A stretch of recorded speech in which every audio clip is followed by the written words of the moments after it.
Seesama püss on uus Volkswagen Polo, mis on kindlasti suurem, laiem, võimsam ja ilusam kui tema eelmised vennad.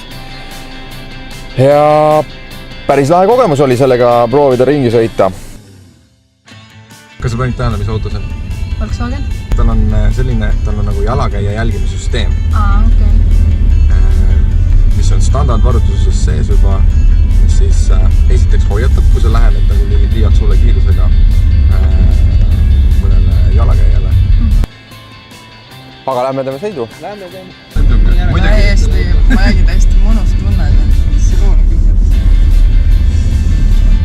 147 kilovatti on see GTI.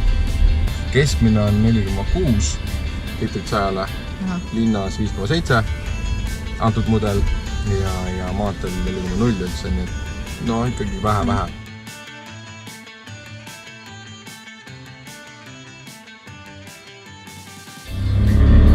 Aga pidurdama ei hakanud ise? Ta esiauto teavitab, kui siis on oht edasi.